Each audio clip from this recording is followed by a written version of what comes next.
Un accord secret entre les renseignements et le groupe terroriste Abu Nidal après l'attentat de la rue des Rosières en 1982.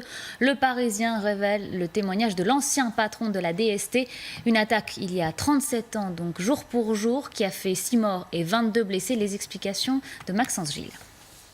Les révélations ne passent pas inaperçues. Le 30 janvier dernier, dans le bureau du juge chargé de l'enquête, Yves Bonnet, ancien directeur du renseignement français, explique le contrat passé avec les terroristes de l'attentat rue des Rosiers.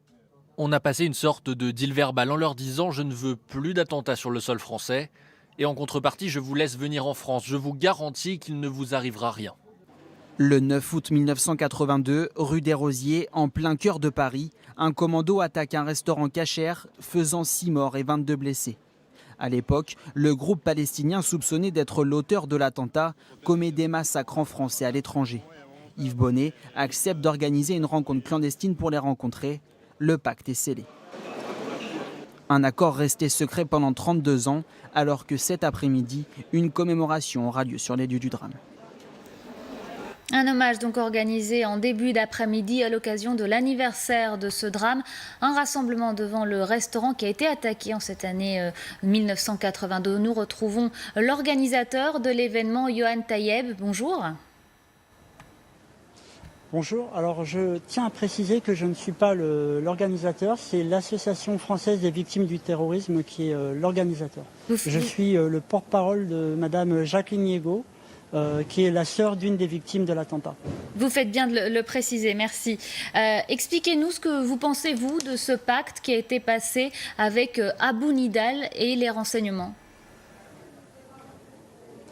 Alors, il y a un mot pour qualifier cela, c'est un scandale d'État.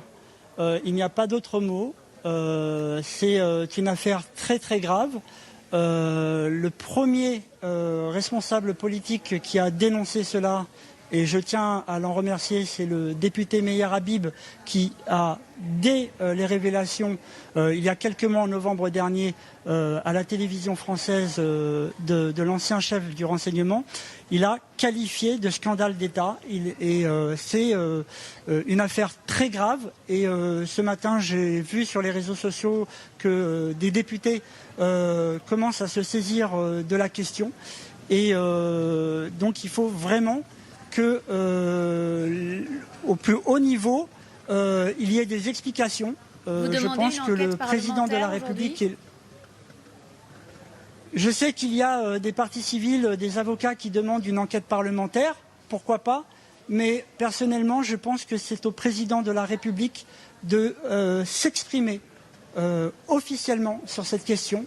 Il n'y a que lui qui peut prendre la décision de déclassifier les documents en question, qui permettront à la justice d'avoir des précisions sur les tenants et les aboutissants de cet accord et les éventuelles on va dire, conséquences juridiques à tenir.